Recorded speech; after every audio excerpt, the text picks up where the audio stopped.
Hello नमस्ते सबैजनालाई। आज चाहिँ हामीले कुक विथ सुलभ च्यानलमा दसैँ स्पेसल भनेर खसीको मासु बनाउने तरिका लिएर आएको छौँ। यो चाहिँ एकदम सिम्पल एन्ड इजी प्रोसेस छ है।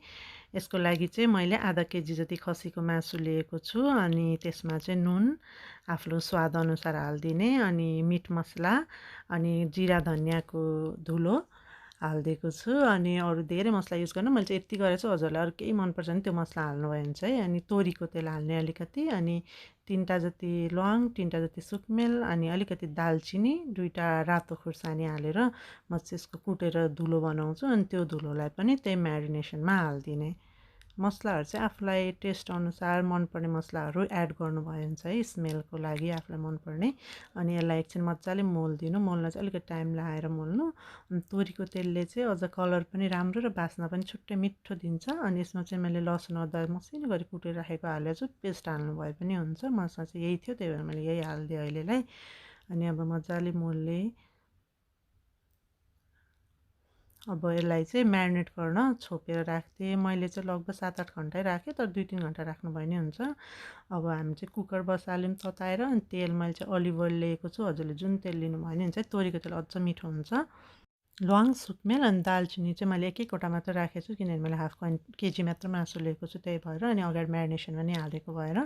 अनि रातो प्याजलाई चाहिँ मजाले भुट्नु। यसलाई चाहिँ गोल्डन ब्राउन हुने गरी भुट्नुपर्छ। यदि राम्रोसँग भुटेन भने चाहिँ अलिकति गुलियो गुलियो टेस्ट आउँछ मासुमा, त्यही भएर मजाले भुट्नु। अनि लसुन अदुवाको पेस्ट हालेर मैले 30 सेकेन्ड जति हालेँ। अनि बेसार हालिदिएँ अलिकति। अनि मसला फेरि जिरा धनियाँ धुलो, मिट मसला थोरै थोरै अलिकति भुट्नलाई 30 सेकेन्डको जतिलाई।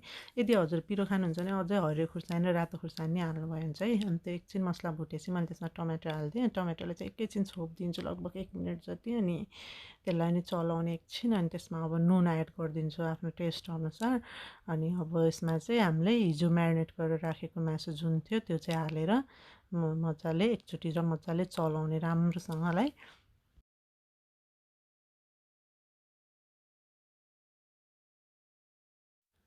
अब मजाले चलाइसकेपछि म चाहिँ यसलाई अब बिर्को लगाएर सिटी लाग्न दिन्छु। एकदम हजुरले पकाउनु चाहिँ लो हिटमा पकाउनुलाई जति सक्नुहुन्छ लो हिटमा। मैले चाहिँ 4देखि 5 सिटी लगाएरमै पाकिहाल्यो। हजुरले नि एकचोटि 5-6 सिटी लगाएपछि एकचोटि निकालेर हेर्नु। अनि पाकेको छ कि छैन थाहा हुन्छ, नत्र फेरि डरला।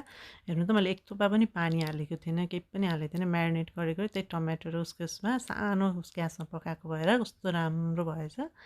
द सफ्ट एन्ड जुसी पनि, अनि सिम्पल एन्ड सजिलो पनि, धेरै दुःख पनि गर्नु पर्दैन, एकदम इजिली रेडी हुन्छ।